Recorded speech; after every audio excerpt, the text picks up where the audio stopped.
जय श्री कृष्ण। जय श्री कृष्ण। कल तक हमने अध्याय 3 का 31 नंबर श्लोक तक पढ़ा था। आज अध्याय 3 का 32 नंबर श्लोक से पढ़ेंगे। ओम श्री परमात्मने नमः। अथ तृतीयो अध्यायः कर्म योग। श्री भगवान उवाच। स्क्रीन शेयर करते हैं।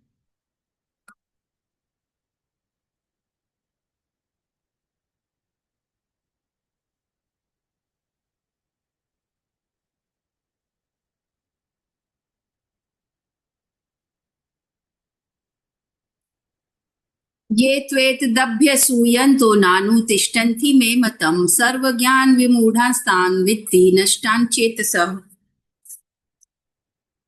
यहाँ भगवान कहते हैं जो मनुष्य मेरे इस मत में दोष दृष्टि करते हुए इसका अनुष्ठान नहीं करते, उन संपूर्ण ज्ञानों में मोहित और अविवेकी मनुष्यों को नष्ट हुए हुए ही समझो, अर्थात उनका पतन ही होता है। ये त्वेत धब्बे सूयंतो नानु तिष्ठन्ति मे मतम। जैसे संसार में सभी स्वार्थी मनुष्य चाहते हैं कि हमें ही सब पदार्थ मिले, हमें ही लाभ हो, ऐसे ही भगवान भी चाहते हैं कि समस्त कर्मों को मेरे ही अर्पण किया जाए, मेरे को ही स्वामी माना जाए। इस प्रकार मानना भगवान पर दोषारोपण करना है। यदि हम लोग ऐसा सोचते हैं कि भगवान अपने आप को ही महान समझ के अपनी तरफ ही सब कुछ अर्पण करने बोल रहे हैं, तो ये भगवान पे हम लोग की तरफ से दोष लगाना हुआ। कामना के बिना संसार का कार्य कैसे चलेगा? ममता का सर्वथा त्याग तो हो ही नहीं सकता। राग द्वेष आदि विकारों से रहित होना असंभव है। इस प्रकार मानना भगवान के मत पर दोषारोपण करना है। पहले हम लोग भगवान पे दोषारोपण करते हैं वैसे बोल के, और ऐसे बोल के उनके मतों पर दोषारोपण करते हैं। भोग और संग्रह की इच्छा वाले जो मनुष्य शरीर आदि पदार्थों को अपने लिए मानते हैं और समस्त कर्म अपने लिए ही करते हैं, वे भगवान के मत के अनुसार नहीं चलते। सर्वज्ञान विबुधांतान। जो मनुष्य भगवान के मत का अनुसरण नहीं करते, वे सब प्रकार के सांसारिक ज्ञानों, विद्याओं, कलाओं आदि में मोहित रहते हैं। वे हवाई जहाज, रेडियो, टेलीविजन आदि आविष्कारों में, उनके कला कौशल को जानने में तथा नए नए आविष्कार करने में ही रचे पचे रहते हैं। जल पर तैरने, मकान आदि बनाने, चित्रकारी करने आदि शिल्प कलाओं में, मंत्र तंत्र यंत्र आदि की जानकारी प्राप्त करने में तथा उनके द्वारा विलक्षण विलक्षण चमत्कार दिखाने में, देश विदेश की भाषाओं, लिपियों, रीति रिवाजों, खान पान आदि की जानकारी प्राप्त करने में ही वे लगे रहते हैं। जो कुछ है वह यही है, ऐसा उनका निश्चय होता है। ऐसे लोगों को यहाँ संपूर्ण ज्ञानों में मोहित कहा गया है। अचेतसः। भगवान के मत का अनुसरण न करने वाले मनुष्यों में सत असत, सार असार, धर्म अधर्म, कथन मोक्ष आदि पारमार्थिक बातों का भी ज्ञान नहीं होता। उनमें चेतना नहीं होती। वे पशु की तरह बेहोश रहते हैं। वे व्यर्थ आशा, व्यर्थ कर्म और व्यर्थ ज्ञान वाले मूढ़ पुरुष होते हैं। विधि विधि नष्टन। मनुष्य शरीर को पाकर भी जो भगवान के मत के अनुसार नहीं चलते, उन मनुष्यों को नष्ट हुआ हुआ ही समझना चाहिए। अर्थ है कि मनुष्य जन्म मरण के चक्र में ही पड़े रहेंगे।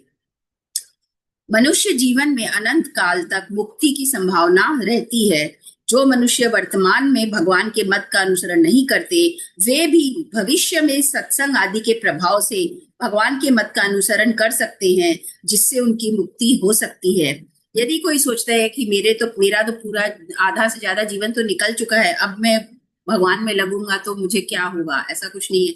क्योंकि पहले वाले में तो आया था, तो अंत काल में भी लगने से उसकी मुक्ति हो जाती, अंत काल में भी स्मरण करने से मुक्ति होती है।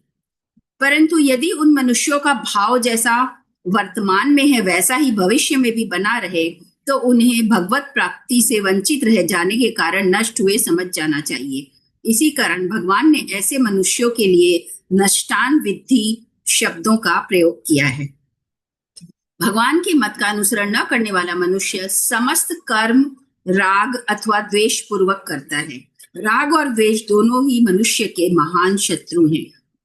नाशवान होने के कारण पदार्थ और कर्म तो सदा साथ नहीं रहते, पर राग द्वेष पूर्वक कर्म करने से मनुष्य ममता और कामना से आबद्ध होकर बार बार नीच योनियों और नरकों को प्राप्त होता रहता है। इसलिए भगवान ने ऐसे मनुष्यों को नष्ट हुए ही समझने की बात कही है।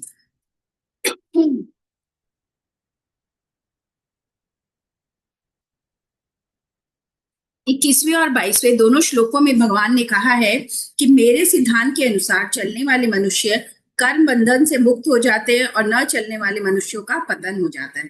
इससे यह अर्थ निकलता है कि मनुष्य भगवान को माने या न माने, इसमें भगवान का कोई आग्रह नहीं है, परंतु उसे भगवान के सिद्धांत का पालन अवश्य करना चाहिए। भगवान के मत का सिद्धांत का पालन अवश्य करना चाहिए, इसमें भगवान की आज्ञा है। अगर वह ऐसा नहीं करेगा तो उसका पतन अवश्य हो जाएगा। यदि साधक भगवान को मानकर उनके मत का अनुष्ठान करे तो भगवान उसे अपने आप को दे देंगे, परंतु यदि भगवान को न मानकर केवल उनके मत का अनुष्ठान करे तो भगवान उसका उद्धार कर देंगे। तात्पर्य यह है कि भगवान को मानने वाले को प्रेम की प्राप्ति और भगवान का मत मानने वाले को मुक्ति की प्राप्ति हो जाती है। भगवान के मत के अनुसार कर्म न करने से मनुष्य का पतन हो जाता है। ऐसा क्यों है, इसका उत्तर भगवान आगे के श्लोक में देते हैं।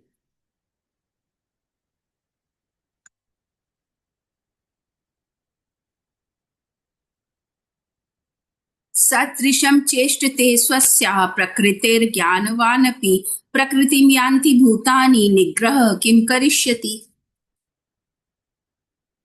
संपूर्ण प्राणी प्रकृति को प्राप्त होते हैं। ज्ञानी महापुरुष भी अपनी प्रकृति के अनुसार चेष्टा करता है, फिर इसमें किसी का हट क्या करेगा। इस श्लोक का यह अर्थ है, शाब्दिक अर्थ। प्रकृतिम यान्ति भूतानि, जितने भी कर्म किए जाते हैं वे स्वभाव अथवा सिद्धांत को सामने रख कर किए जाते हैं। स्वभाव दो प्रकार का होता है, राग द्वेष रहित और राग द्वेष युक्त। जैसे रास्ते में चलते हुए कोई बोर्ड दिखाई दिया और उस पर लिखा हुआ पढ़ लिया, तो यह पढ़ना न तो राग द्वेष से हुआ और न किसी सिद्धांत से, बल्कि राग द्वेष रहित स्वभाव से अपने आप हुआ। किसी मित्र का पत्र आने पर उसे राग पूर्वक पढ़ते हैं और शत्रु का पत्र आने पर उसे द्वेष पूर्वक पढ़ते हैं, तो यह पढ़ना राग द्वेष युक्त स्वभाव से हुआ। गीता, रामायण आदि सत शास्त्रों को पढ़ना सिद्धांत से पढ़ना हुआ। मनुष्य जन्म परमात्मा प्राप्ति के लिए ही है, अतः परमात्मा प्राप्ति के उद्देश्य से कर्म करना भी सिद्धांत के अनुसार कर्म करना है। इस प्रकार देखना, सुनना, सूंघना, स्पर्श करना आदि मात्र क्रियाएं स्वभाव और सिद्धांत दोनों से होती हैं। राग द्वेष युक्त स्वभाव दोषी होता है। राग द्वेष पूर्वक होने वाली क्रियाएं मनुष्य को बांधती है, क्योंकि उनसे स्वभाव अशुद्ध होता है, और सिद्धांत से होने वाली क्रियाएं उद्धार करने वाली होती है, क्योंकि इनसे स्वभाव शुद्ध होता है। स्वभाव अशुद्ध होने के कारण ही संसार से माने हुए संबंध का विच्छेद नहीं होता। स्वभाव शुद्ध होने से संसार से माने हुए संबंध का सुगमता पूर्वक विच्छेद हो जाता है। लोभी पुरुष सदा सावधान रहता है कि कहीं कोई घाटा न लग जाए। ऐसे ही साधक निरंतर सावधान रहता है कि कहीं कोई क्रिया राग द्वेष पूर्वक न हो जाए। ऐसी सावधानी होने पर साधक का स्वभाव शीघ्र शुद्ध हो जाता है और परिणाम स्वरूप कर्म बंधन से मुक्त हो जाता है। जबकि क्रिया मात्र स्वाभाविक के ही प्रकृति के द्वारा होती है, तथापि अज्ञानी पुरुष क्रियाओं के साथ अपना संबंध मानकर अपने को उन क्रियाओं का कर्ता मान लेता है। पदार्थों और क्रियाओं से अपना संबंध मानने के कारण ही राग द्वेष उत्पन्न होते हैं, जिनसे जन्म मरण रूप बंधन होता है। परंतु प्रकृति से संबंध न मानने वाला साधक अपने को सदा अकर्ता ही देखता है। स्वभाव में मुख्य दोष प्राकृतिक पदार्थों का राग ही है। जब तक स्वभाव में राग रहता है तभी तक अशुद्ध कर्म होते हैं, अतः साधक के लिए राग ही बंधन का मुख्य कारण है।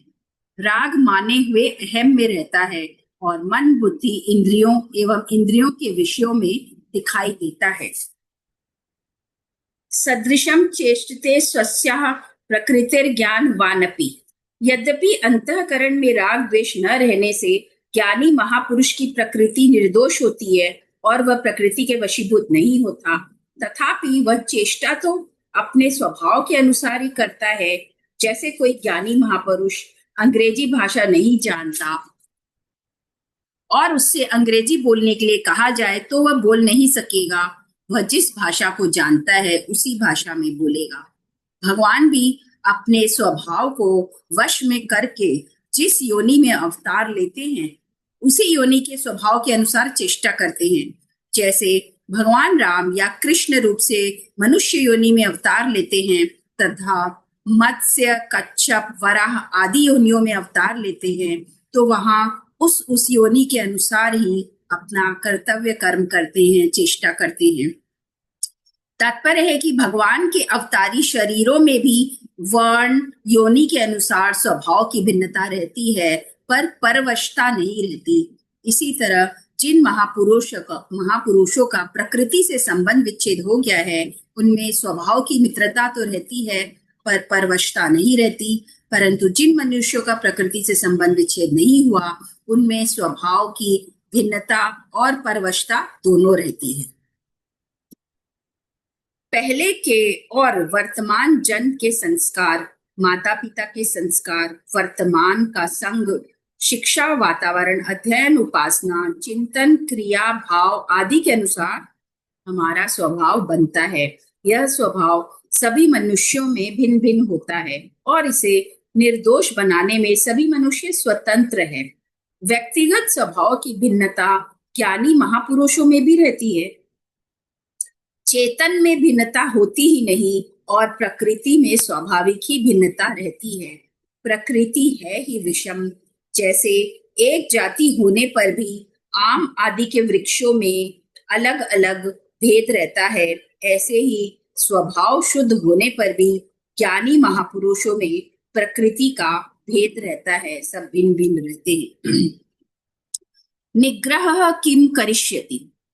जिनका स्वभाव महान शुद्ध एवं श्रेष्ठ है उनकी क्रियाएं भी अपनी प्रकृति के अनुसार हुआ करती है। फिर उनका स्वभाव अशुद्ध है, उन पुरुषों की क्रियाएं तो प्रकृति के अनुसार होगी ही। इस विषय में हठ उनके काम नहीं आएगा। जिसका जैसा स्वभाव है उसे उसी के अनुसार कर्म करने पड़ेंगे। यदि वह हट करके सोचेगा कि मैं दूसरा कर्म कर लूं, वो नहीं चलेगा। यदि स्वभाव अशुद्ध हो तो वह अशुद्ध कर्मों में, अशुद्ध हो तो वह शुद्ध कर्मों में मनुष्यों को अपने आप लगा देगा। अर्जुन भी जब हठ पूर्वक युद्ध रूप कर्तव्य कर्म का त्याग करना चाहते हैं तब भगवान उन्हें यही कहते हैं कि तेरा स्वभाव तुझे बलपूर्वक युद्ध में लगा देगा। आगे के 18वें अध्याय में वो ऐसा एक श्लोक में कहते हैं, क्योंकि तेरे स्वभाव में क्षात्र कर्म करने का प्रवाह है, क्षत्रिय धर्म निभाने का प्रवाह है, इसलिए स्वाभाविक कर्मों से बंधा हुआ तू परवश होकर युद्ध करेगा। अर्थात इसमें तेरा हट काम नहीं आएगा कि मैं तो युद्ध नहीं करूंगा। तुम्हारा स्वभाव तुमको अपने आप ही उसमें लगा देगा युद्ध में। जैसे 100 मील प्रति घंटे की गति से चलने वाली मोटर अपनी नियत क्षमता से अधिक नहीं चलेगी, ऐसे ही ज्ञानी महापुरुष के द्वारा भी अपनी शुद्ध प्रकृति के विपरीत चेष्टा नहीं होगी। जिनकी प्रकृति अशुद्ध है उनकी प्रकृति बिगड़ी हुई मोटर के समान है। बिगड़ी हुई मोटर को सुधारने के दो मुख्य उपाय हैं। मोटर को खुद ठीक करना पहला उपाय, दूसरा मोटर को कारखाने में पहुंचा देना। इसी प्रकार अशुद्ध प्रकृति को सुधारने के भी दो उपाय हैं। राग द्वेष से रहित होकर कर्म करना और दूसरा भगवान के शरण में चले जाना। यदि मोटर ठीक चलती है तो हम मोटर के वश में नहीं हैं और यदि मोटर बिगड़ी हुई है तो हम मोटर के वश में हैं। ऐसे ही ज्ञानी महापुरुष प्रकृति के शुद्ध होने के कारण प्रकृति के वश में नहीं होता और अज्ञानी पुरुष प्रकृति के अशुद्ध होने के कारण प्रकृति के वश में होता है। जिसकी बुद्धि में सांसारिक भोग और संग्रह का ही महत्व है, ऐसा मनुष्य कितना ही विद्वान क्यों न हो, उसका पतन अवश्यम भावी है। परंतु जिसकी बुद्धि में जड़ता का महत्व नहीं है, सांसारिक भोग संग्रह का महत्व नहीं है और भगवत प्राप्ति ही जिसका उद्देश्य है, ऐसा मनुष्य विद्वान न भी हो तो भी उसका उत्थान अवश्य होता है। जिसका उद्देश्य भोग और संग्रह न होकर केवल परमात्मा को प्राप्त करना ही है, उसके समस्त भाव, विचार, कर्म आदि उसकी उन्नति में सहायक हो जाते हैं। अतः साधक को सर्वप्रथम परमात्मा प्राप्ति का उद्देश्य बना लेना चाहिए। फिर उस उद्देश्य की सिद्धि के लिए राग द्वेष से रहित होकर कर्तव्य कर्म करने चाहिए। राग द्वेष से रहित होने का सबसे सरल उपाय है मिले हुए शरीर आदि पदार्थों को अपना और अपने लिए न मानते हुए दूसरों की सेवा में लगाना और बदले में दूसरों से कुछ भी न चाहना। प्रकृति के वश में न होने के लिए साधक को चाहिए कि वह किसी आदर्श को सामने रखकर कर्तव्य कर्म करे। आदर्श दो तरह के हो सकते हैं। पहला, भगवान का मत या सिद्धांत। दूसरा, श्रेष्ठ महापुरुषों का आचरण। आदर्श को सामने रखकर कर्म करने वाले मनुष्य की प्रकृति शुद्ध हो जाती है और नित्य प्रात परमात्मा का अनुभव हो जाता है। इसके विपरीत आदर्श को सामने न रखकर कर्म करने वाला मनुष्य राग द्वेष पूर्वक ही सब कर्म करता है, जिससे राग द्वेष पुष्ट हो जाते हैं और उसका पतन हो जाता है। नदी के प्रवाह को हम रोक तो नहीं सकते, पर नहर बनाकर मोड़ सकते हैं। वैसे ही कर्मों के प्रवाह को रोक तो नहीं सकते, पर उसका प्रवाह मोड़ सकते हैं।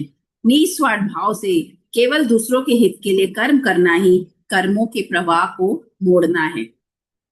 अपने लिए किंचित मात्र भी कर्म करने से कर्मों का प्रवाह मुड़ेगा नहीं।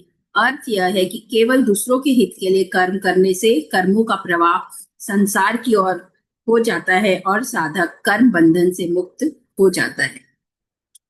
ज्ञानी पुरुष भी जब व्यवहार करता है तो स्वभाव के अनुसार ही करता है, कारण कि कारणों के बिना कोई व्यवहार नहीं कर सकता। जैसे आचार्य बालक की स्थिति में आकर ही उसको वर्णमाला का क ख ग सिखाते हैं, ऐसे ही ज्ञानी महापुरुष भी साधारण मनुष्य की स्थिति में आकर ही उसको समझाता है, व्यवहार करता है। चेष्टते पद का अर्थ है कि वह कर्म करता नहीं, बल्कि उससे प्रकृति के अनुसार क्रिया अपने आप होती है। जैसे वृक्ष के पत्ते हिलते हैं तो उनसे कोई फलजनक कर्म पाप या पुण्य नहीं होता।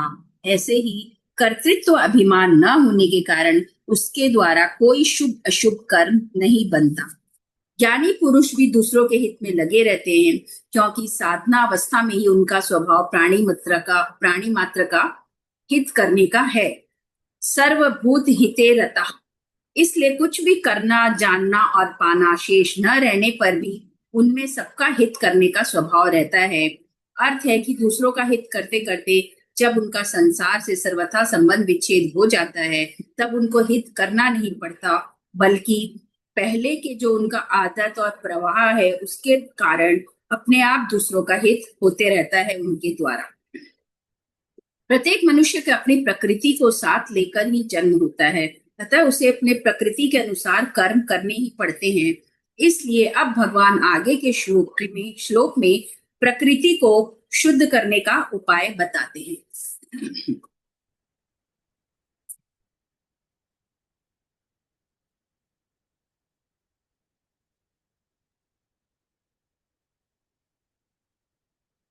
इंद्रियस्येन्द्रियस्यार्थे रागद्वेषो व्यवस्थितो तयोर्न वशमागच्छेत् त्योह्यस्य परिपन्थिनो। इंद्रिय के अर्थ में प्रत्येक इंद्रिय के प्रत्येक विषय में मनुष्य के राग और द्वेष व्यवस्था से अनुकूलता और प्रतिकूलता को लेकर व्यवस्था से यह राग और द्वेष स्थित है।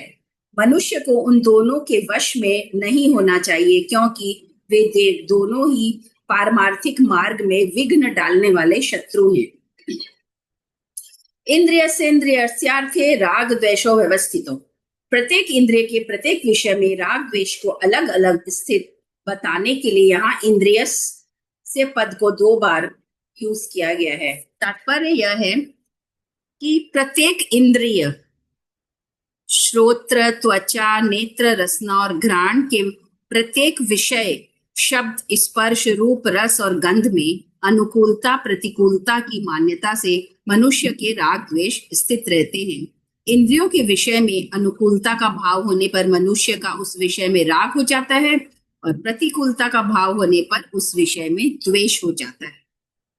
वास्तव में देखा जाए तो राग द्वेष इंद्रियों के विषयों में नहीं रहते। यदि विषयों में राग द्वेष स्थित होते, एक ही विषय सभी को समान रूप से प्रिय अथवा अप्रिय लगता, परंतु ऐसा होता नहीं। जैसे वर्षा किसान को तो प्रिय लगती है, पर कुम्हार को वह अप्रिय लगती है। एक मनुष्य को भी कोई विषय सदा प्रिय या अप्रिय नहीं लगते, हमेशा उसे ऐसा नहीं लगता। जैसे ठंडी हवा गर्मी में अच्छी लगती है, पर सर्दी में बुरी लगती है। इस प्रकार सब विषय अपने अनुकूलता या प्रतिकूलता के भाव से ही प्रिय अथवा अप्रिय लगते हैं। मनुष्य विषयों में अपना अनुकूल या प्रतिकूल भाव करके उनको अच्छा या बुरा मानकर राग द्वेष कर लेता है। इसलिए भगवान ने राग द्वेष को प्रत्येक इंद्रिय के प्रत्येक विषय में स्थित हुआ बताया है। तयोर्न वश मा गच्छेत, इन पदों से भगवान साधक को आश्वासन देते हैं कि राग द्वेष की वृत्ति उत्पन्न होने पर उसे साधन और साध्य से कभी निराश नहीं होना चाहिए, बल्कि राग द्वेष की वृत्ति के वशीभूत होकर उसे किसी कार्य में प्रवृत्त अथवा निवृत्त नहीं होना चाहिए। कर्मों में प्रवृत्ति या निवृत्ति शास्त्र के अनुसार ही होनी चाहिए। यदि राग द्वेष को लेकर ही साधक की कर्मों में प्रवृत्ति या निवृत्ति होती है, तो इसका अर्थ यह होता है कि साधक राग द्वेष के वश में हो गया है। राग पूर्वक प्रकृति या निवृत्ति होने से राग पुष्ट होता है और द्वेष पूर्वक प्रवृत्ति या निवृत्ति होने से द्वेष पुष्ट होता है। इस प्रकार राग द्वेष पुष्ट होने के फलस्वरूप ही पतन होता है।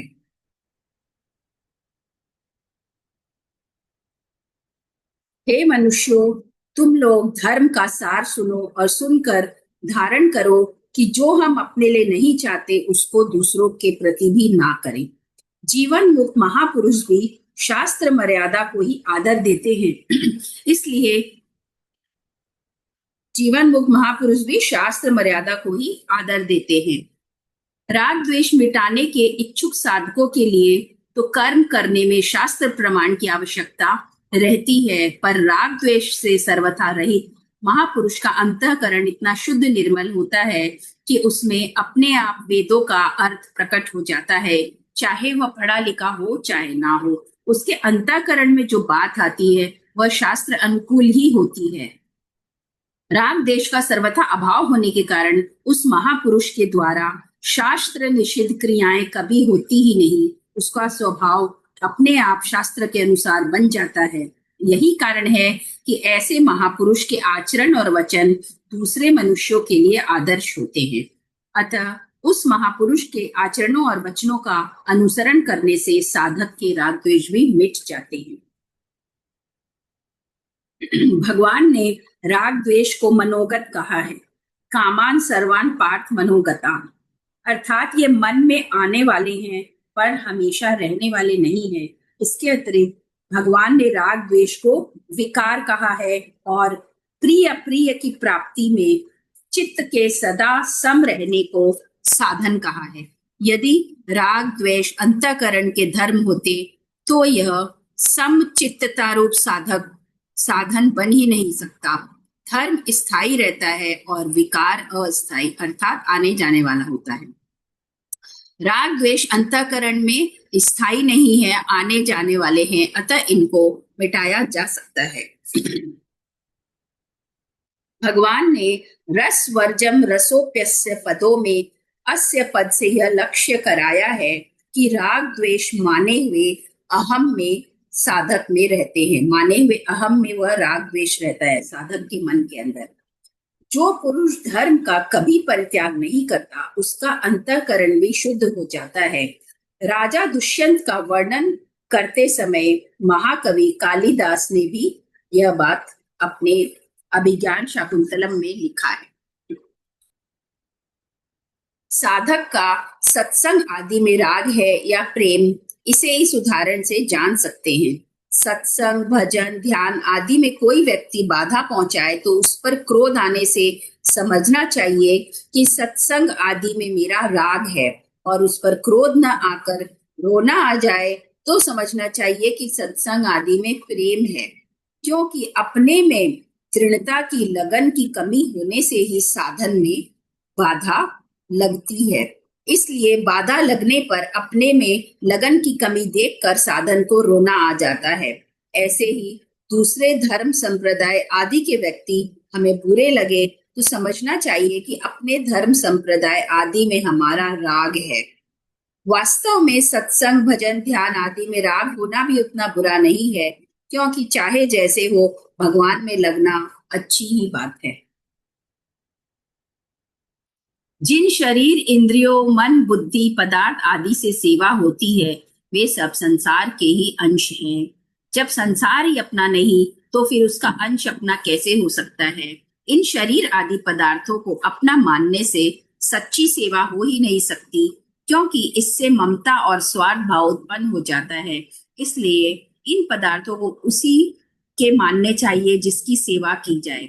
जैसे भक्त पदार्थों को भगवान का ही मानकर भगवान के ही अर्पण करता है, ऐसे ही कर्म योगी पदार्थों को संसार का ही मानकर संसार के अर्पण कर देता है।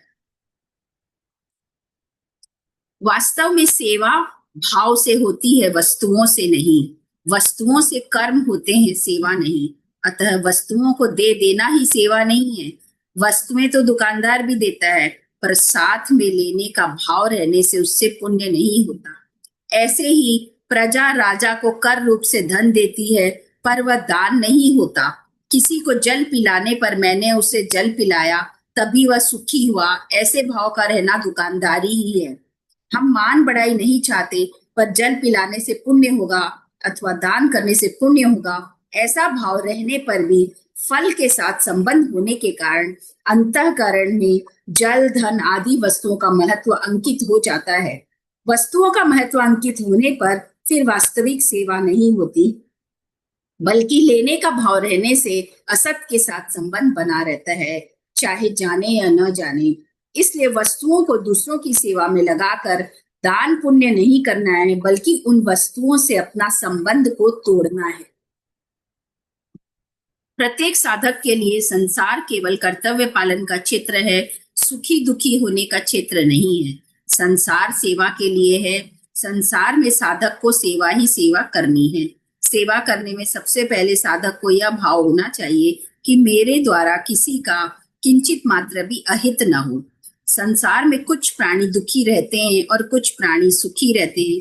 दुखी प्राणी को देखकर दुखी हो जाना और सुखी प्राणी को देखकर सुखी हो जाना भी सेवा है, क्योंकि इससे दुखी और सुखी दोनों व्यक्तियों को सुख का अनुभव होता है और उन्हें बल मिलता है कि हमारा भी कोई साथी है। जो दूसरों के दुख से दुखी और दूसरों के सुख से सुखी होते हैं वे संत होते हैं। सेवा करने में धन आदि पदार्थों की आवश्यकता नहीं है, बल्कि सेवा भाव की ही आवश्यकता है। क्रियाएं और पदार्थ चाहे जितने ही सीमित होते हैं, सीमित क्रियाओं को और पदार्थों से सेवा भी सीमित ही होती है। फिर सीमित सेवा से असीम परमात्मा की प्राप्ति कैसे हो सकती है? परंतु भाव असीम होता है। असीम भाव से सेवा भी असीम होती है और असीम सेवा से असीम तत्व की प्राप्ति होती है। इसलिए सेवा भाव वाले व्यक्ति की क्रियाएं और पदार्थ कम होने पर भी उसकी सेवा कम नहीं समझनी चाहिए, क्योंकि उसका भाव असीम होता है। त्यो ह्यस्य परिपंथिनो, परमार्थिक मार्ग में राग द्वेष ही साधक की साधन संपत्ति को लूटने वाला मुख्य शत्रु है, परंतु इस ओर प्राय साधक का ध्यान नहीं देता। यही कारण है कि साधन रहने पर भी साधक की जितनी आध्यात्मिक उन्नति होनी चाहिए उतनी होती नहीं। प्राय साधकों की यह शिकायत रहती है कि मन नहीं लगता, पर वास्तव में मन का न लगना उतना बाधक नहीं है जितने बाधक राग द्वेष है। इसलिए साधक को चाहिए कि वह मन की एकाग्रता को महत्व न दे और जहां जहां राग द्वेष दिखाई दे वहां से उनको तत्काल हटाए। राग द्वेष हटाने पर मन लगना भी आसान हो जाए। स्वाभाविक कर्मों का त्याग करना तो हाथ की बात नहीं है, पर उन कर्मों को राग द्वेष पूर्वक करना या न करना हमारे हाथ की बात है। साधक जो कर सकता है वही करने के लिए भगवान आज्ञा देते हैं। राग द्वेष युक्त स्फुरना उत्पन्न होने पर भी उसके अनुसार कर्म मत करो, क्योंकि वे दोनों ही पारमार्थिक मार्ग के लुटेरे हैं। ऐसा करने में साधक स्वतंत्र है। वास्तव में राग द्वेष अपने आप नष्ट हो रहे हैं, पर साधक उन राग द्वेष को अपने में मानकर उन्हें इम्पोर्टेंस देते रहता है, उन्हें सत्ता देते रहता है और उसके अनुसार कर्म करने लगता है। इसी कारण वे दूर नहीं होते। यदि साधक राग द्वेष को अपने में न मानकर उसके अनुसार कर्म न करे तो वे अपने आप नष्ट हो जाएंगे।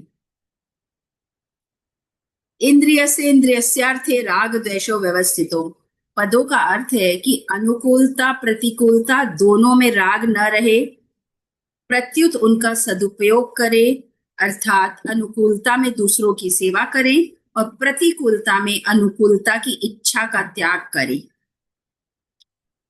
तयोर्न वश मागच्छेत पदों का अर्थ है कि अनुकूलता प्रतिकूलता में सुखी दुखी ना हो। सुखी दुखी होना मतलब फल आसक्त होना है और फल आसक्त मनुष्य बंध जाता है। इसलिए सम रहना है हर समय। राग द्वेष के वश में न होकर क्या करना चाहिए और क्या नहीं करना चाहिए, इसका उत्तर भगवान आगे के श्लोक में देते हैं।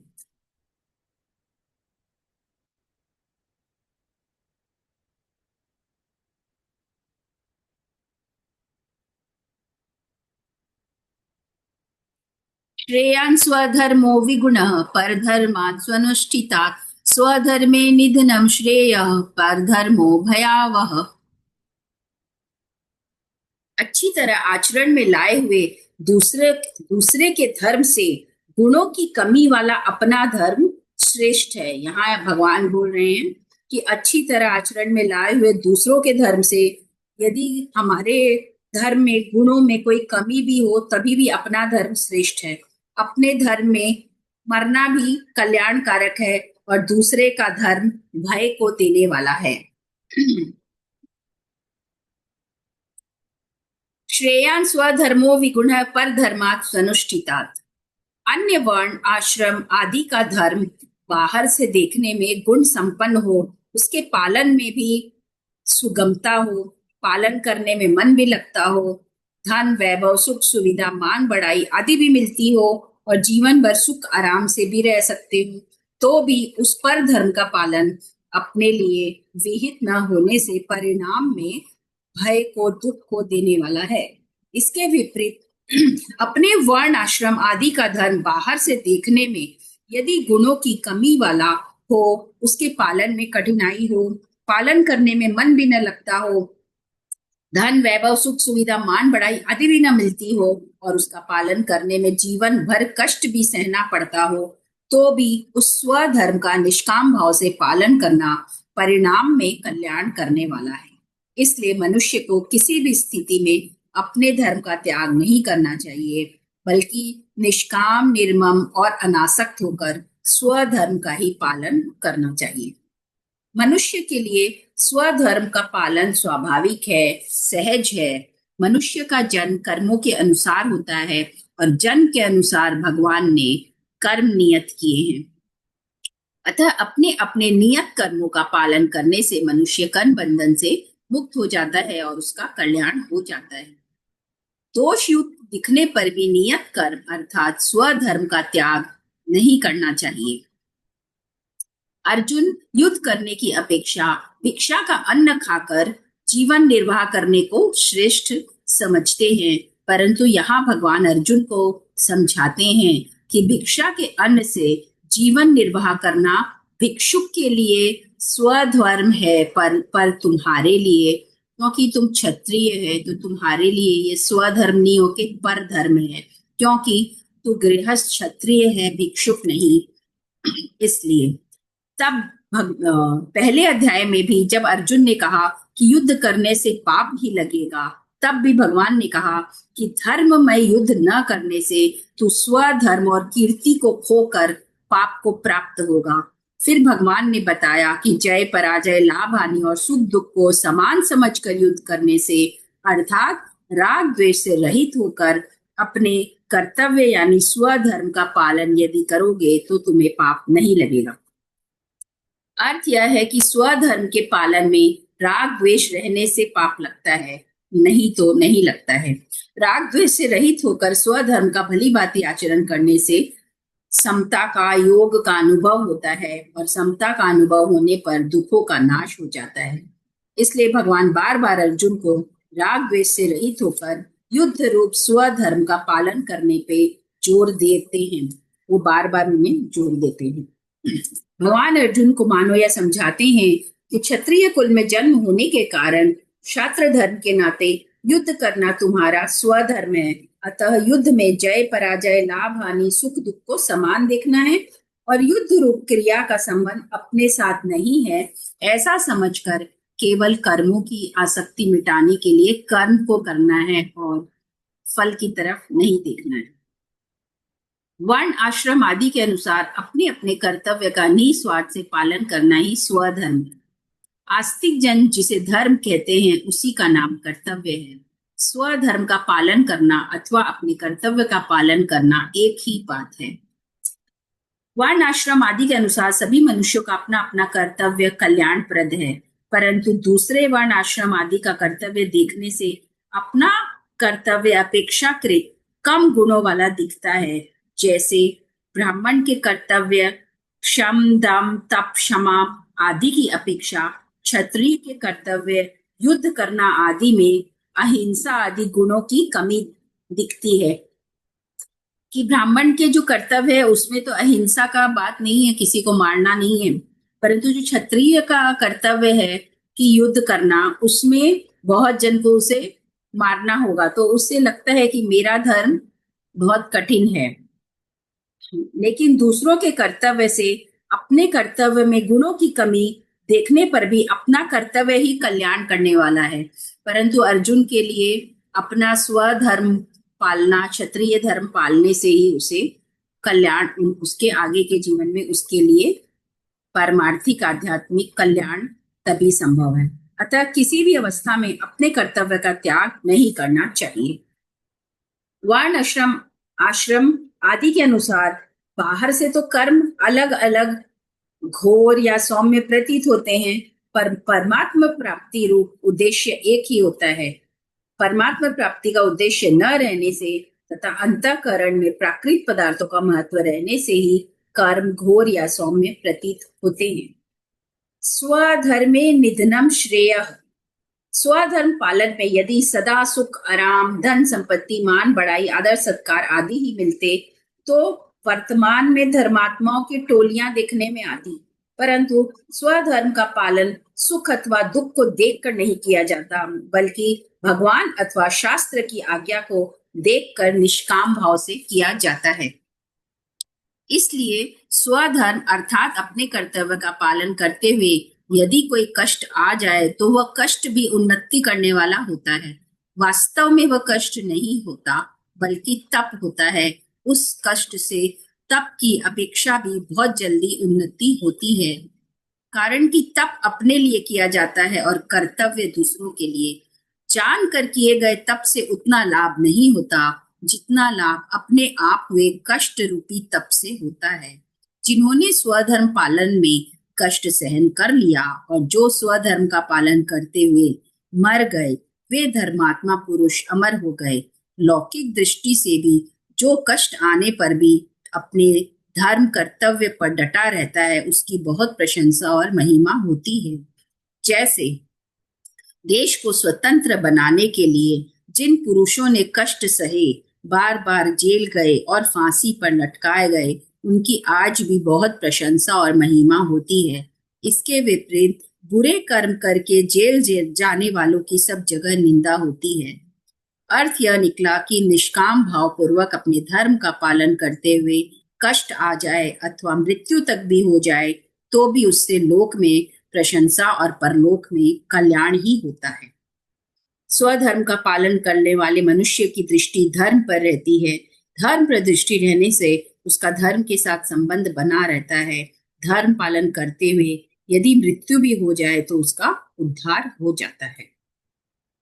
स्वधर्म का पालन करते हुए मरने से कल्याण ही होता है, इसे कैसे माने?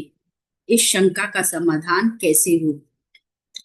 गीता साक्षात भगवान की वाणी है, अतः इसमें शंका की संभावना ही नहीं है। श्रद्धा विश्वास का विषय है, फिर भी इस विषय में कुछ बातें बताई जाती हैं। पहला, जिस विषय का हमें पता नहीं है उसका पता शास्त्र से ही लगता है। शास्त्र में आया है कि जो धर्म की रक्षा करता है उसकी रक्षा धर्म करता है। धर्मो रक्षति रक्षितः। अतः जो धर्म का पालन करता है उसके कल्याण का भार धर्म पर और धर्म के उपदेष्टा भगवान, वेदों, शास्त्रों, ऋषियों, मुनियों आदि पर होता है तथा उन्हीं की शक्ति से उसका कल्याण होता है। जैसे हमारे शास्त्रों में आया है कि पतिव्रत धर्म का पालन करने से स्त्री का कल्याण हो जाता है, तो वहां पतिव्रत धर्म की आज्ञा देने वाले भगवान, वेद, शास्त्र आदि की शक्ति से ही कल्याण होता है, पति की शक्ति से नहीं। ऐसे ही धर्म का पालन करने के लिए भगवान, वेदों, शास्त्रों, ऋषि मुनियों और संत महात्माओं की आज्ञा है, इसलिए धर्म पालन करते हुए मरने पर उनकी शक्ति से कल्याण हो जाता है, इसमें किंचित मात्र भी संदेह नहीं है। दूसरा, पुराणों और इतिहासों से भी सिद्ध होता है कि अपने धर्म का पालन करने वाले का कल्याण होता है। जैसे राजा हरिश्चंद्र अनेक कष्ट, निंदा, अपमान आदि के आने पर भी अपने सत्य का जो धर्म है उससे विचलित नहीं हुए, अतः इसके प्रभाव से वे समस्त प्रजा को साथ लेकर परम धाम गए और आज भी उनकी बहुत प्रशंसा और महिमा है। तीसरा, वर्तमान समय में पुनर्जन्म संबंधी अनेक सत्य घटनाएं देखने, सुनने और पढ़ने में आती है, जिनसे मृत्यु के बाद होने वाली सद्गति, दुर्गति का पता लगता है। चौथा, निस्वार्थ भाव से अपने कर्तव्य का ठीक ठाक पालन करने पर आस्तिक की तो बात ही क्या, परलोक को न मानने वाले नास्तिक के भी चित्त में सात्विक प्रसन्नता आ जाती है। यह प्रसन्नता कल्याण का द्योतक है, क्योंकि कल्याण का वास्तविक स्वरूप परम शांति है। अतः अपने अनुभव से भी सिद्ध होता है कि अकर्तव्य का सर्वथा त्याग करके कर्तव्य का पालन करने से कल्याण होता है। जो अनेक संदेहों को दूर करने वाला और अप्रत्यक्ष विषय को दिखाने वाला है, वह शास्त्र सभी का नेत्र है। अतः जिसे शास्त्र का ज्ञान नहीं वह अंधा ही है। धन प्राप्ति का ध्येय होने पर व्यापारी आराम का त्याग करता है और कष्ट सहता है। जैसे डॉक्टर द्वारा फोड़े पर चीरा लगाते समय इसका परिणाम अच्छा होगा, इस तरफ दृष्टि रहने से रोगी का अंतःकरण प्रसन्न रहता है। ऐसे ही परमात्मा प्राप्ति का लक्ष्य रहने से संसार में पराजय, हानि, कष्ट आदि प्राप्त होने पर भी साधक के अंतःकरण में स्वाभाविक प्रसन्नता रहती है। अनुकूल, प्रतिकूल आदि मात्र परिस्थितियां उसके लिए साधन सामग्री होती है, वह उस पर कुछ असर नहीं डालती। पर धर्मो भयावह। यद्यपि पर धर्म का पालन स्टार्टिंग में, वर्तमान में सुगम दिखता है, तथापि परिणाम में वह सिद्धांत से भयावह है। यदि मनुष्य स्वार्थ भाव का त्याग करके परहित के लिए स्वधर्म का पालन करे तो उसके लिए कहीं पर भी कोई भी भय नहीं है। मन का निग्रह, इंद्रियों का दमन आदि तो सामान्य धर्म है, जिनका पालन सभी को करना चाहिए, क्योंकि ये सभी के स्वधर्म है। ये सामान्य धर्म ब्राह्मण के लिए स्वाभाविक कर्म इसलिए है कि इनका पालन करने में उन्हें परिश्रम नहीं होता, परंतु दूसरे वर्णों को इनका पालन करने में थोड़ा परिश्रम हो सकता है। स्वाभाविक कर्म और सामान्य धर्म दोनों ही स्वधर्म के अंतर्गत आते हैं। सामान्य धर्म के सिवाय अपने स्वाभाविक कर्म में पाप दिखते हुए भी वास्तव में पाप नहीं होता। जैसे केवल अपना कर्तव्य समझकर शूरवीरता पूर्वक युद्ध करना क्षत्रिय का स्वाभाविक कर्म होने से इसमें पाप दिखते हुए भी कि वह बहुत लोगों का संहार करेगा, पर वास्तव में पाप नहीं होता। सामान्य धर्म के सिवाय दूसरे का स्वाभाविक कर्म भयावह है, क्योंकि उसका आचरण शास्त्र निषिद्ध और दूसरे की जीविका को छीनने वाला है। दूसरे का धर्म भयावह इसलिए है कि उसका पालन करने से पाप लगता है और वह स्थान विशेष तथा योनि विशेष नरक रूप भय को देने वाला होता है।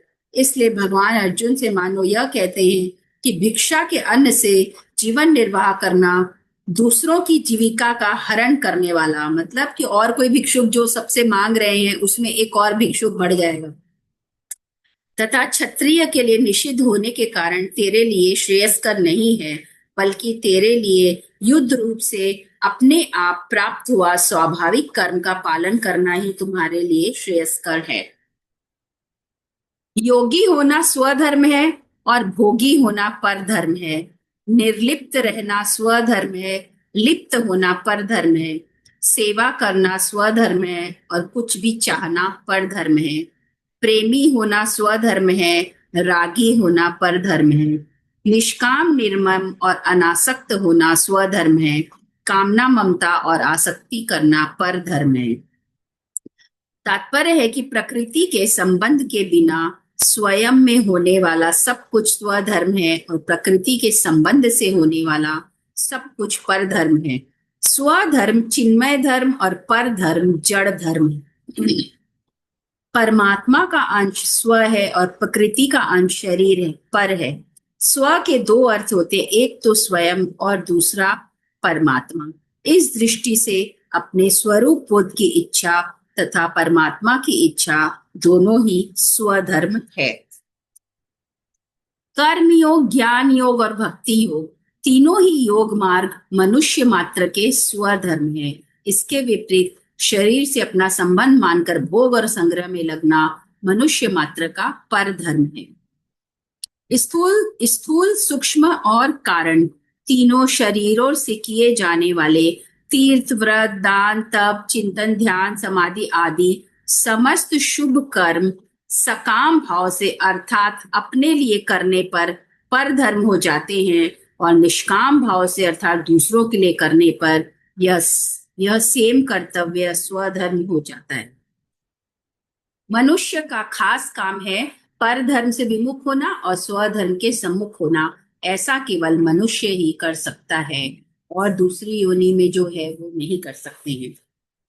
साधक जन्म और कर्म के अनुसार स्व को अर्थात अपने को जो मानता है उसका धर्म उसके लिए स्वधर्म है और उसके लिए जो निषिद्ध है वह परधर्म है। जैसे साधक अपने को किसी वर्ण और आश्रम का मानता है तो उस वर्ण और आश्रम का धर्म उसके लिए स्वधर्म है।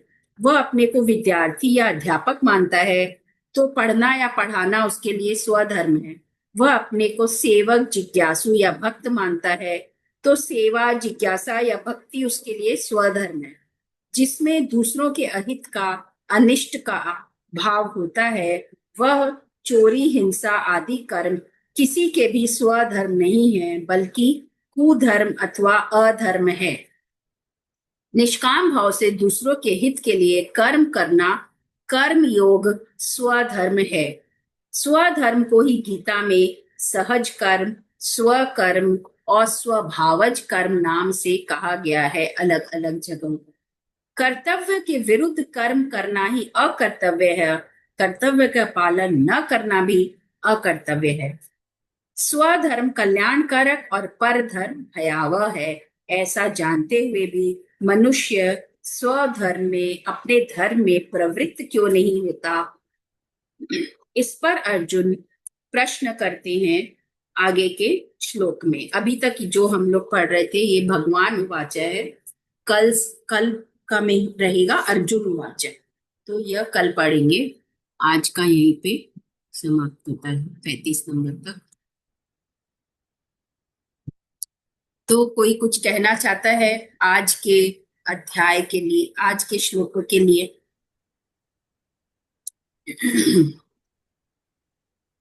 कौन सी बात किसी को भी प्रभावित कर रही है तो शेयर करें।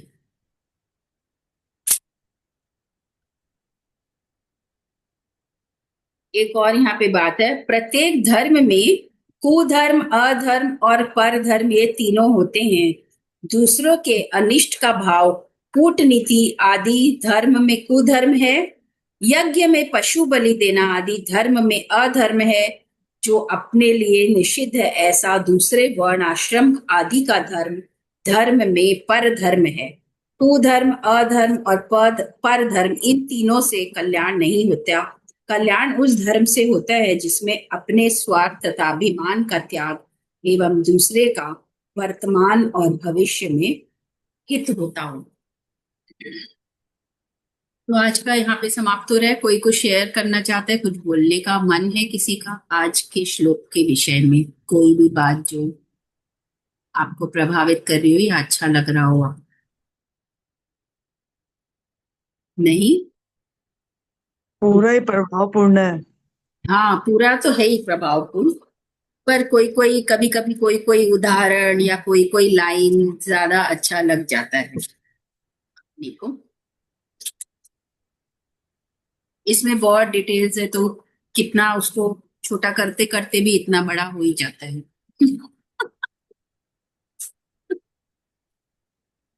तो फिर अच्छा लग रहा है। हम्म तो फिर अच्छा लग रहा है। अच्छा लग रहा है ना? हाँ। ठीक है, फिर कल मिलते हैं। आजकल प्रश्न उत्तर नहीं कर रहे हैं, कल से फिर प्रश्न उत्तर चालू कर देंगे, है ना?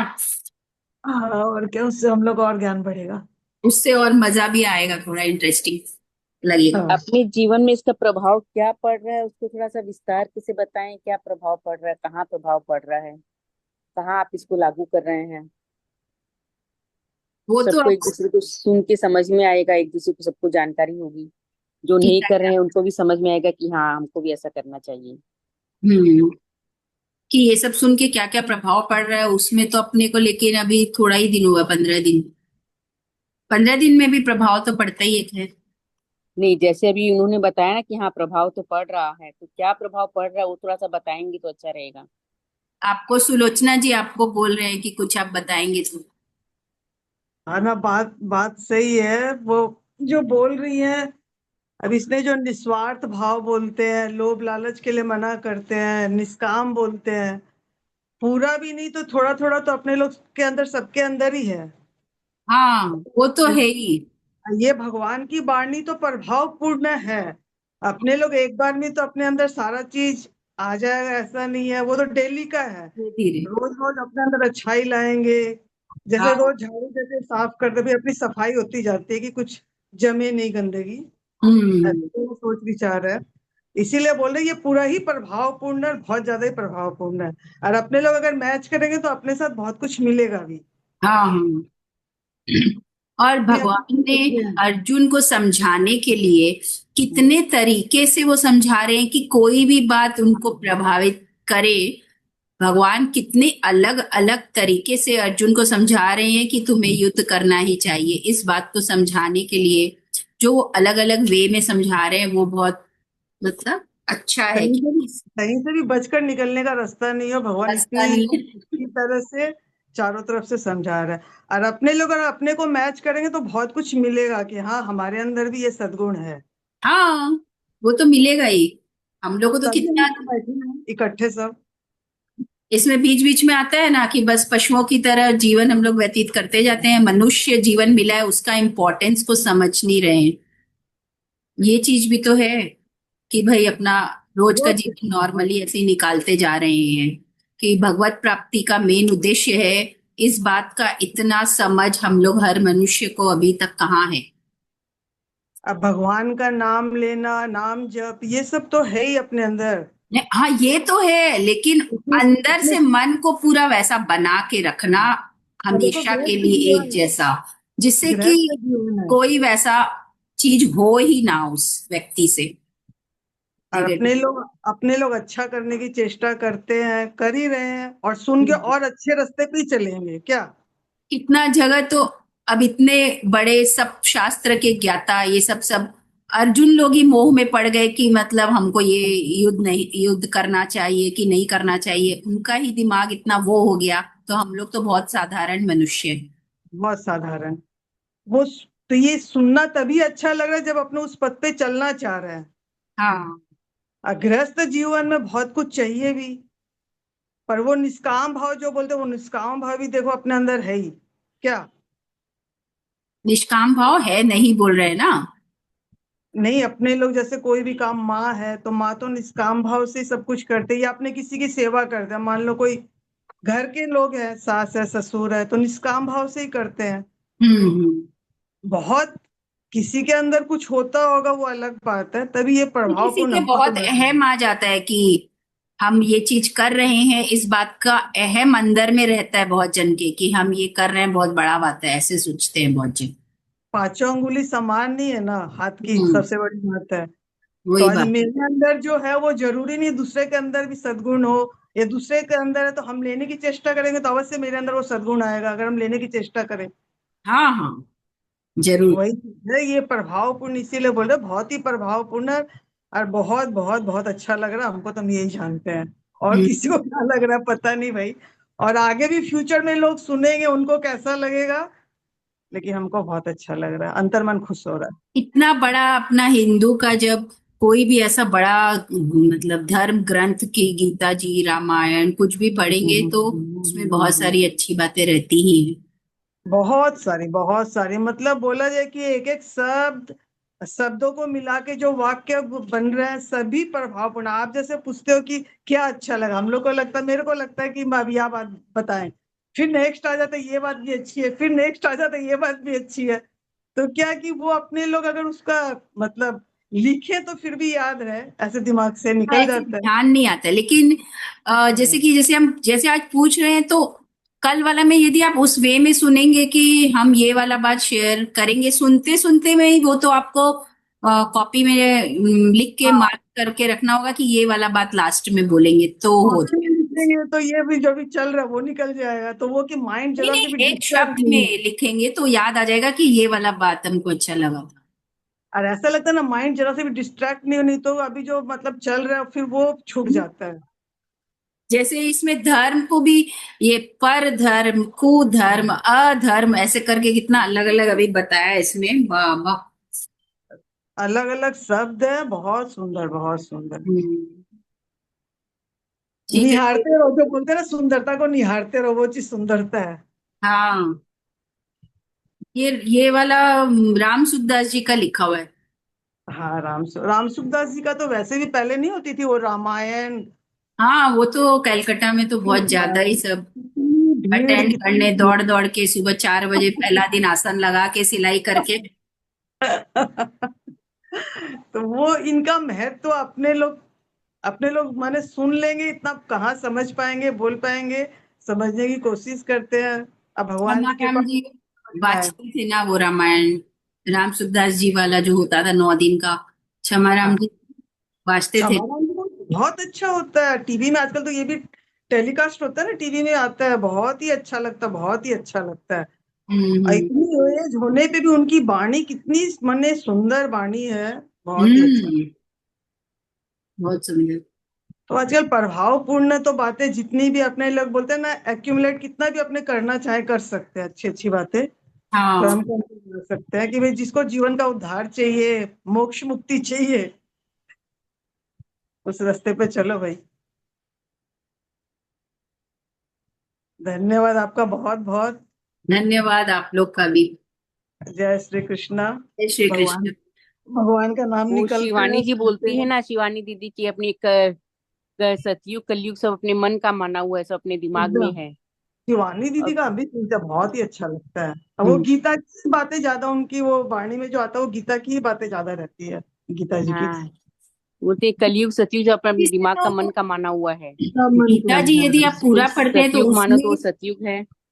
इसमें कोई बात छुटा हुआ नहीं है, ये हर बात को टच कर चुके हैं गीता जी तो। गीता जी तो कोई हम्म। बात को छुटा हुआ नहीं है यदि पूरा गीता आप पढ़ेंगे उसके बाद। अब भगवान ही कितनी सुंदरता से समझा रहे अर्जुन और को कि भगवान अर्जुन। की वाणी गीता में ही है ना, और सब जगह भगवान की वाणी नहीं है। हाँ, सही बात है। ये भी बहुत इस ग्रंथ की बहुत बड़ी बात ये भी है। बड़ी बात है। हम कोई 20 साल पहले पढ़े होंगे, उसका स्वाद अभी तक है, अब ये डिटेल में सुन रहे हैं। हाँ अब हाँ। ये वाली गीता जी पढ़े। फिर ऐसे आता है ना, एक तो डॉक्टर हरीश भारती का भी बहुत अच्छा आता है, बहुत ही सुंदर, उसको भी हम सुने थे और लोगों को बोले भी तुम लोग भी सुनो, खाली चला के छोड़ दो, वो इतना अच्छा लगता है कि वो चलते जाएगा, अपने को आनंद आते जाएगा। इसका डॉक्टर हरीश भारती, हरीश भारती, हाँ, पिछले साल सुने थे हम इसमें कनागत में, बहुत अच्छा लगा, बहुत मन इसमें भरता है। 18वें अध्याय में ऐसे भी लिखा हुआ है कि जो इंटरेस्ट ले उन्हीं को गीता जी सुनाओ, उसमें भी मतलब बहुत धर्म है। तो जो हाँ। इंटरेस्टेड नहीं हो उसको मत सुनाओ, जो इंटरेस्टेड हो उसी को सुनाओ, ऐसे 18वां अध्याय में लास्ट के श्लोकों में लिखा हुआ है ये सब भी। लेकिन देखो, जो सुनेगा, बोले ना कि भगवान का नाम लेने से रास्ता निकलेगा ही, अच्छाई हाँ, आएगी, वही बात है कि अपने लोग सोचते किसी का भला हो तो ले भी जबरदस्ती भी सुनो, तो वो क्या आत्मा में घुसेगी चीज, अच्छा लगेगा ही। हाँ, लेकिन कोई कोई रहते हैं कि बिल्कुल ही उसको सुनना ही नहीं है, तो वैसा में कहने से हम लोग निरादर करते हैं, ऐसे लगता है कि गीता जी का, भगवान का निरादर कर रहे हैं, ऐसे लगता अपने लोग को तो अच्छा लगता है, ये बोलते हैं, सबको अच्छा लगे भाई, है। चारों तरफ सुख ये बात शांति। वहां पर होती है जहां पर वो लोग ना भगवान का नाम जिनको पसंद ही नहीं है, जो भगवान के नाम हाँ, से नफरत करते इनको हैं, एकदम जो नफरत भगवान के है नाम पे वैसा। गालियां देने लग जाते हैं, उनके लिए ये वर्जित है, ये और वहां कोई लागू कोई होती है ये को बात। ये बहुत, ये सब जो बातें बड़ी बड़ी है, इसका इम्पोर्टेंस कोई कोई के मन में नहीं रहता है। लेकिन हम तो फिर भी बोलेंगे, भाई जबरदस्ती भी दवाई खिलाओ तो दवाई का असर तो होएगा ही। तो अच्छा ही है। तो हाँ, जबरदस्ती भी किसी को हम, भाई अगर बाहर कुछ बज रहा है, मान लो को अपने को पसंद है, तो भी कान अपने कितना ही बंद करो आवाज जाता है। अब मेरे को भजन पसंद है, भजन बज रहा है तो अच्छा लग रहा है, तो वही किसी को नहीं भी पसंद हो, चला कर छोड़ दो, कान में से जाते जाते वो हृदय में उतरेगा ही। जैसे सत्संग के लिए बोला जाता है कि अच्छा संग से धीरे धीरे आदमी बदलता ही है। चाहिए चाहिए, जरूरत हम्म है सबको, आज का समाज में क्या हमेशा से जरूरत रही है, सबको ही चाहिए। हम्म। ज्यादा ही बातचीत हो गई, एक साथ हो ठीक गई। है, फिर कल मिलते हाँ। हैं फिर। जय श्री हाँ, कृष्ण। जय श्री थैंक कृष्ण, यू, जय। थैंक जय यू श्री कृष्णा। एवरीवन। जय जय जय श्री श्री कृष्णा, कृष्णा, थैंक बहुत बहुत यू। धन्यवाद।